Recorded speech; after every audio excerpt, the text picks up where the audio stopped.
जय हिंद दोस्तों इस वीडियो में मैं सिर्फ इतना बात करूंगा कि अगर आपने ALP 2024 का फॉर्म भरा है तो किसको किसको जोन बदलना चाहिए और किसको जोन नहीं बदलना चाहिए। तो सीधी सी बात है, जिसकी बहुत अच्छी तैयारी है उनको कोई फर्क नहीं पड़ता कि कट ऑफ कितनी जा सकती है, पर सीट कंपटीशन क्या हो सकता है।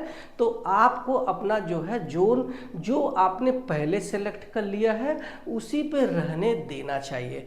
इसके अलावा आपने पहले जो फॉर्म भर दिया था तो वहाँ पे आपको लग रहा था कि यहाँ वैकेंसी ज़्यादा है तो आपको वहाँ पे आपने अप्लाई कर दिया था। लेकिन अगर आपको लग रहा है कि नहीं, मेरे घर के पास वाला जो जोन है, मेरे घर से जो दूरी है वहाँ से जो जोन है वहाँ भी सीटें बढ़ गई है, तो अब आप इसको शिफ्ट कर लेना चाहिए। तो यहाँ पे मैंने सिर्फ टॉप 10 अपने बोर्ड पर वैकेंसी के आधार पे मैंने लिख लिया है, जो जोन के नाम है, जो RRB के नाम है। बाकी के नाम मैंने इसलिए नहीं लिखे हैं कि जब मैंने एनालिसिस किया तो देखा कि जो वैकेंसी है उसमें जो है कैटेगरी वाइज अगर मैं अजमेर, चेन्नई और आपका रांची अगर मैं छोड़ दूं तो लगभग सारे में जो वैकेंसी है कैटेगरी वाइज उनका नंबर 100 से कम है। यानी अगर 3 डिजिट से कम है तो आपको उस जोन को अवॉइड कर देना चाहिए, ठीक है। तो इसलिए मैंने उसमें नहीं इंक्लूड किया है, सिर्फ और सिर्फ यहाँ पे मैंने 10 लिख लिया है। बाकी और उसमें जो RRB है उसमें मैं आपको बता देता हूँ, प्रयागराज तो मैंने यहाँ पे टॉप 5 में आ चुका है, लेकिन उसमें गोरखपुर है, उसमें पटना है, उसमें जम्मू श्रीनगर है और उसमें चंडीगढ़ है, उसमें जो है मुजफ्फरपुर है। तो ये जो जोन है ये बहुत ही हॉट जोन माने जाते हैं। ध्यान रखना, इनके जो कट ऑफ है अगर CBT 1 में नहीं गई तो CBT 2 में कट ऑफ बहुत हाई चली जाती है, क्योंकि वहाँ पे जो है सबसे ज़्यादा तैयारी करने वाले बच्चे हैं और वो नॉर्थ इंडिया का पूरा है, जहाँ पे तैयारी करने वालों का गढ़ है पटना, कोटा, रांची और या प्रयागराज, इलाहाबाद, दिल्ली, ये सब गढ़ है तैयारी करने वालों का। तो वो जो नॉर्थ वाले जोन है उसको अवॉइड करना देना चाहिए और उसमें जो 100 से भी कम वैकेंसी है आप उसको देख सकते हैं। तो इसलिए मैंने उसको मतलब अगर आप वहाँ से अप्लाई किए हैं तो आपको अब विचार करने की ज़रूरत है कि अब आपको दूसरे RRB में शिफ्ट हो जाना चाहिए जहाँ पे वैकेंसी ज़्यादा है, ठीक है। तो यहाँ पे मैंने लिख लिया है 10 जो है RRB। अब आप 10 जोन में से किसी एक में भी आप जो है अप्लाई कर देंगे तो मुझे लगता है कि आपके लिए आसान होगा पास करना। लेकिन हाँ, ये ध्यान रखना कि आपका जो सिलेक्शन होना है वो आपकी तैयारी पे है। इसका कतई मतलब नहीं है कि आपने फॉर्म भर दिया और वो सेफ जोन है और आपने वहाँ से निकाल लेंगे। आपको तैयारी करना होगा और अभी भी आपको तैयारी करने के लिए एटलीस्ट मुझे लगता है कि अगस्त के लास्ट में एग्ज़ाम होने वाला है, इससे पहले नहीं होगा, क्योंकि अभी जो है जोन चेंज किए जाएंगे, उसके बाद जो है एनालिसिस किया जाएगा कितने फॉर्म आए, कितने जो है सीट है, और उसके बाद आपका एग्ज़ाम के लिए टाइम है। तो अभी भी अगर आपके पास टाइम है तो ज़्यादा से ज़्यादा आप प्रैक्टिस सेट हल करेंगे तो आपका एग्ज़ाम निकल सकता है। और वो प्रैक्टिस सेट आप मॉक टेस्ट देने से अच्छा है कि आप किताबों से प्रैक्टिस करें, क्योंकि मॉक टेस्ट में SSC के एग्ज़ाम्स के मॉक टेस्ट दिए जाते हैं और जो कि रेलवे के एग्ज़ाम से थोड़े अलग होते हैं, तो ध्यान रखना। अब थोड़े से हम इसमें बात कर लेते हैं कि आपको कहाँ कहाँ ज्वाइन करना चाहिए। तो अगर आपको ज़्यादा नंबर देख करके आपको पढ़ाई करने का जुनून और जोश आता है तो आपको मैं सलाह दूंगा कि आप इस बिलासपुर जोन को सेलेक्ट कर लें। अगर आपका पहले से है तब तो कोई बात नहीं है, लेकिन अगर आपका पहले से नहीं है जोन तो आप यहाँ पे शिफ्ट हो सकते हैं। लेकिन एक बात चीज चीज़ ध्यान रखना कि यहाँ पे कंपटीशन बढ़ सकता है, क्योंकि ऑलरेडी 4 लाख से ज़्यादा फॉर्म आ चुके हैं और दूसरे आरआरबी से भी शिफ्ट होने वाले हैं, क्योंकि जहाँ पे वैकेंसी कम था जैसे सिलीगुड़ी या फिर गुवाहाटी, वहाँ भी जो है एज पर जो सीट है उससे ज़्यादा फॉर्म आए हैं, पर सीट कंपटीशन वहाँ पे बहुत ज़्यादा है। इसलिए देखना सिलीगुड़ी और गुवाहाटी से भी लोग शिफ्ट होकर के बिलासपुर जैसे जोन में जाना चाहेंगे, वहाँ पे कंपटीशन बढ़ जाएगा, ध्यान रखना। तो यहाँ पे जो वैकेंसी है 1861 वैकेंसी है, जो कि बहुत बड़ा नंबर है। आप देख सकते हैं सिकंदराबाद का 1004 वैकेंसी है, जिसका लगभग ऑलमोस्ट डबल है, मतलब 800-900 से डबल है, तो यहाँ पे सीट ज़्यादा है, ठीक है। लेकिन आप जो है इसके अलावा आप चाहे तो सिकंदराबाद भी चुन सकते हैं, मुंबई भी चुन सकते हैं, बेंगलोर भी चुन सकते हैं। प्रयागराज को मैं यहाँ पे थोड़ा अवॉइड करने के लिए बोलूँगा, क्योंकि मेरी नज़र में ये हॉट जो है जोन है, यहाँ पे पर सीट कंपटीशन बढ़ जाता है। अगर CBT 1 नहीं तो CBT 2 में बढ़ जाता है, तो प्रयागराज को अवॉइड कर देना। ये भोपाल ले सकते हैं, आपकी जगह पे मैं होता तो यकीन मानो इसी भोपाल को लेकर के मैं जो है अपना पूरा का पूरा इसमें ताकत झोंक देता, क्योंकि मैं ऑलरेडी भोपाल से सिलेक्टेड जो है ALP रहा हूं और मैं जानता हूं। तो अगर आपकी जगह पे होता तो मैं ये भोपाल सिलेक्ट कर लेता। उसका रीज़न क्या है पता है? भोपाल जो है MP में आता है, और MP के सारे जो है स्टूडेंट, सारे बच्चे देखना वो जो है छत्तीसगढ़ के बिलासपुर में शिफ्ट होने वाले हैं। तो यहाँ पे जो है हमें जहाँ तक लगता है कि ये भोपाल जो है सेफ हो सकता है। और आप देख सकते हैं कि यहाँ 508 UR की वैकेंसी है, और आपका 102 जो है SC की वैकेंसी है। लेकिन मैंने अवॉइड किया है कि अगर आप ST में आते हैं तो यहाँ पे मत जाना, अगर आप EWS में आते हैं तो यहाँ पे मत जाना, ठीक है। तो अगर आप देख सकते हैं कि अनरिजर्व के लिए जहाँ पे ये टॉप 10 में आते हैं, वहीं आप रिजर्व कैटेगरी में देखते हैं तो यहाँ टॉप 10 में नहीं आते हैं, इनके नंबर बदल गए हैं। तो इसको आपको पूरा सावधानी के साथ में सेलेक्ट करना होगा। इसके अलावा कोलकाता भी हमें सेफ लग रहा है, भुवनेश्वर भी 412 वैकेंसी है, अहमदाबाद भी 394 वैकेंसी है, मालदा भी 370 वैकेंसी है। और इसके बाद आपको अवॉइड करना चाहिए, इसके नीचे वाले जो है जोन को आपको छोड़ देना चाहिए। इसी में से अगर आप UR में से है तो किसी एक को सिलेक्ट कर लेना चाहिए। अब हम बात करते हैं अपने SC कैंडिडेट पर।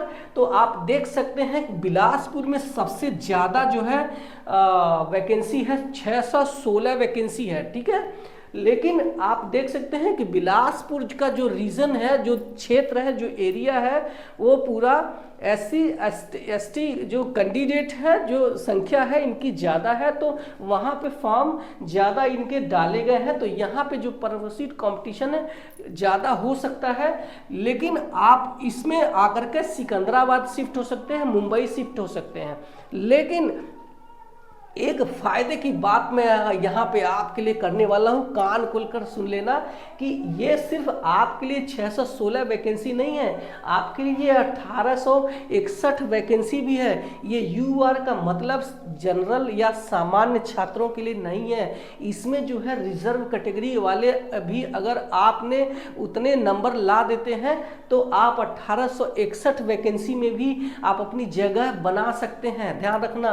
तो ये फायदे की बात है। इसके अलावा आप सिकंदराबाद भी शिफ्ट कर सकते हैं, 398 वैकेंसी है। और उसके अलावा मुंबई भी शिफ्ट कर सकते हैं। मुंबई बहुत अच्छा जोन है, जो हमारे साथ में जितने भी काम करने वाले असिस्टेंट लोको पायलट है वो सब मुंबई जोन से सिलेक्ट होकर आए हैं। तो 263 वैकेंसी है SC की। बेंगलोर में आप देख सकते हैं 235 वैकेंसी है, बेंगलोर भी आपको ट्राई करना चाहिए। बेंगलोर का खास बात यह है कि ये वेटिंग लिस्ट वालों को ज़्यादा मौका देता है, तो ये भी हमारी नज़र में चौथे नंबर पे है। लेकिन आप देख सकते हैं 5वें नंबर पे प्रयागराज नहीं है, क्योंकि ये सिर्फ और सिर्फ 65 वैकेंसी है। ये हमारे लिस्ट में 10वें स्थान पे चला गया है, तो इसके अवॉइड करना। 5वें स्थान पर 158 सीट के साथ में कोलकाता है, तो आपको कोलकाता ट्राई करना चाहिए। 6वें स्थान पर आप देख सकते हैं भुवनेश्वर 141 सीट के साथ में है। 7वें स्थान पर अहमदाबाद है 132 सीट के साथ में है। 8वें स्थान पर 102 है जो कि भोपाल है, ठीक है। 9वां है हमारा 95 वैकेंसी के साथ में मालदा। लेकिन मैं आपको सलाह ये दूंगा कि आप इस टॉप 5 में या फिर जो नंबर ऑफ वैकेंसी है 100 के ऊपर है उसी में ही आप अपना भाग्य आजमा सकते हैं, आप अपनी तैयारी को कर सकते हैं, क्योंकि मैं ज़्यादा भाग्य पे विश्वास नहीं करता हूं, आपकी अल्टीमेट तैयारी पर भरोसा करता हूं। अब हम आते हैं अपने एसटी के बच्चों पर, तो आप देख सकते हैं कि सबसे ज़्यादा वैकेंसी 350 वैकेंसी है वहाँ पे, कहाँ, बिलासपुर में, और ये नंबर बहुत ज़्यादा है। लेकिन जैसा मैंने बता दिया कि पूरा जो है एरिया एसटी से भरा पड़ा है, रायपुर छत्तीसगढ़ है, ठीक है, बिलासपुर, तो आपका जो है पर सीट कंपटीशन यहाँ बढ़ सकता है। लेकिन आपके फायदे की बात मैं यहाँ करता हूँ कि यहाँ पे 1861 प्लस 350, ये लगभग 2200 वैकेंसी आपके लिए अकेले हो सकती है, तो उसमें जो है आपको आसान होगा पास करना। तो अगर आप पहले से उसमें फॉर्म भरे हैं तो आपको जोन चेंज करने की जरूरत नहीं है। आप जो है सिकंदराबाद देखते हैं, सिकंदराबाद भी सबसे बढ़िया जोन है। मुंबई एसटी वालों के लिए सबसे बढ़िया जोन हमें लगता है, जहां तक कि इसकी जो कट ऑफ है ये कम जाती है एसटी का, ठीक है। इसके अलावा बेंगलोर भी 118 है। प्रयागराज को मैं अवॉइड कर देता हूं, सिर्फ और सिर्फ 63 वैकेंसी है। और इसके अलावा 69 वैकेंसी के साथ भोपाल है, इसको भी मना कर देता हूं। कोलकाता में 142 वैकेंसी है, इसको आपको ट्राई करना चाहिए। इसके बाद ये 68, 67, 84 वैकेंसी, इसको हटा देना चाहिए, मैं आपको सलाह नहीं दूंगा। इसके अलावा अगर आप एसटी में आते हैं तो अजमेर बोर्ड है, तो आपको तुरंत उसको छोड़ देना चाहिए, क्योंकि अजमेर में सबसे ज़्यादा मीणा समाज के एसटी जो है कैंडिडेट हमारे हैं, और जिनकी जो है एजुकेशन हाई लेवल का है, और वहाँ पे जो है कंपटीशन आपका बढ़ जाएगा। तो आप अजमेर में अगर आपने भरा है एसटी में है तो छोड़ देना, ठीक है। तो ये हो गए हमारे एसटी के बच्चे। और हम बात करते हैं अपने ईडब्ल्यूएस कैंडिडेट के लिए, यानी आप अनरिजर्व में नहीं, सामान्य कैटेगरी में आते हैं, लेकिन आपने इकोनॉमिकली वीकर सेक्शन का सर्टिफिकेट लगा कर रखा है, तो आपके लिए फ़ायदा ये है कि आपको 10% का आरक्षण है, और इसी 10% का आरक्षण टोटल वैकेंसी में से ये निकाली जाती है, ध्यान रखना। तो अगर आप ईडब्ल्यूएस में आते हैं तो आपके लिए एकदम ग्रीन जोन बिलासपुर हमें लग सकता है 440 वैकेंसी के साथ में। इसके अलावा मैंने बता दिया सिकंदराबाद भी ट्राई कर सकते हैं, मुंबई भी ट्राई कर सकते हैं 139 वैकेंसी के साथ। तीसरे नंबर पे हमारा बेंगलोर है, यहाँ भी आप ट्राई कर सकते हैं। और उसके बाद आप जो है 103 वैकेंसी के साथ में प्रयागराज ट्राई कर सकते हैं। बट मैं पता नहीं क्यों मुझे प्रयागराज के लिए तुरंत जो है मना कर देता हूं, क्योंकि वहाँ पे बहुत ज़्यादा, भले यूट्यूब नहीं देखते हैं वो लोग, लेकिन फॉर्म भरा है और वो पढ़ाई एकदम जारी कर के रखे हैं, उनको कोई मतलब नहीं होता कि कितने जो है पर सीट कंपटीशन रहने वाली है। तो इसलिए मैं अवॉइड करता हूं कि अगर आप यहाँ से हैं तो प्रयागराज छोड़ देना। बाकी 3 डिजिट का नंबर यानी 100 के ऊपर जहाँ भी वैकेंसी है वहाँ डाल करके आप जो है अपनी तैयारी करना। अब हम बात करते हैं अपने लास्ट ओबीसी के बच्चों के लिए, तो वो है, आप देख सकते हैं बहुत ज़्यादा वैकेंसी है, 1168 वैकेंसी है। लेकिन ध्यान रखना ये बहुत हॉट जोन बन चुका है। क्यों?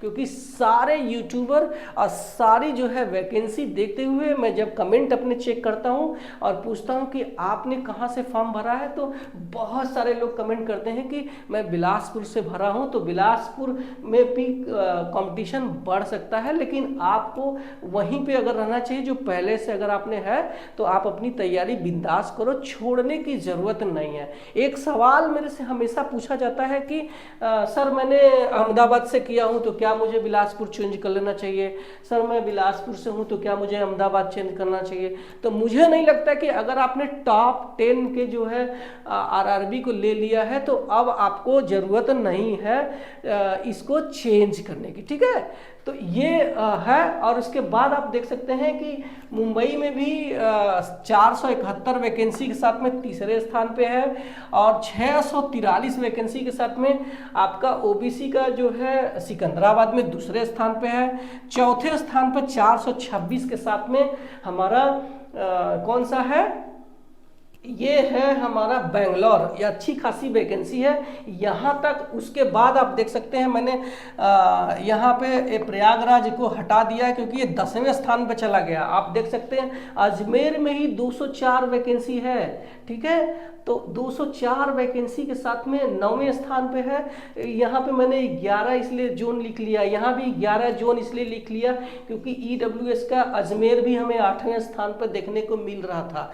तो अब आपको ट्राई ये करना है कि आप देखो कि ये टॉप 5 के या टॉप 6 के या टॉप 100 वाले जो जितने भी वैकेंसी है उसी में आपको ट्राई करना चाहिए। आपको 100 से नीचे नहीं जाना चाहिए, क्योंकि मुझे जहां तक लग रहा है कि इसी टॉप 5 में जो है 80% यानी 80 से 85% बच्चे इसी जोन में शिफ्ट होने वाले हैं। तो बाकी जो जोन बचते हैं इसमें से अगर आपने ले लिया तो वो आपके लिए फ़ायदे का सौदा हो सकता है। तो ये था एक डिटेल एनालिसिस कि आपको जोन बदलना चाहिए या नहीं बदलना चाहिए। अगर आप जोन बदलना चाहते हैं तो आप जो है शिफ्ट कर सकते हैं, क्योंकि आप एक बार नौकरी में लग जाएंगे तो दोबारा जो है जोन आप नहीं बदल सकते हैं। आपको मिनिमम 5 साल जब नौकरी कर लेंगे तब आपको फॉर्म अप्लाई करेंगे, और तब तक आप जो है बहुत मिस करेंगे, क्योंकि हमारे साथ में जितने भी लोग काम कर रहे हैं,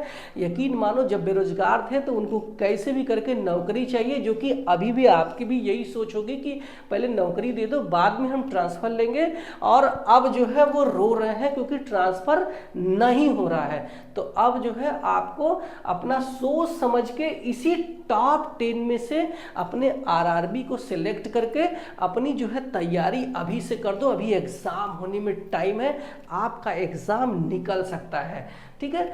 तो आपको मैं यहीं पे छोड़ के जाता हूँ। आपका कोई सवाल है तो आप मुझे कमेंट सेक्शन में पूछ लेना, मैं रिप्लाई करूँगा। और आप लोगों ने कौन सा जोन चुना है और क्या आप जोन बदल रहे हैं ये भी करना, क्योंकि आप देख सकते हैं कि ये जो वैकेंसी है 18,799 है। लेकिन अगर यही वैकेंसी एक साथ में एग्ज़ाम होता, जैसे आरपीएफ के लिए है या फिर एसएससी के लिए है, तो सारे पोस्ट के लिए एक ही कट ऑफ होता तो उसमें बहुत आसान रहता एग्ज़ाम पास करना। लेकिन बिलासपुर का अलग कट ऑफ चला जाएगा, सिकंदराबाद का अलग चला जाएगा, मुंबई का अलग चला जाएगा। तो यहाँ हमें सोच समझ के लेना पड़ेगा। तो यही सब बताने के लिए ये वीडियो था। आप मेरे चैनल पे पहली बार आए हैं तो सब्सक्राइब कर लेना। इसी तरीके से एकदम सटीक और सही जानकारी आपको देता हूं मैं। और बस यही सब बातें हैं, मैं जा रहा हूं। आप मुझे इंस्टाग्राम में भी फॉलो कर सकते हैं, वहां मैसेज कर सकते हैं, मैं वहां भी रिप्लाई करता हूं। मिलते हैं अगले किसी और इन्फॉर्मेशन वाली वीडियो के साथ में, तब तक के लिए बाय बाय।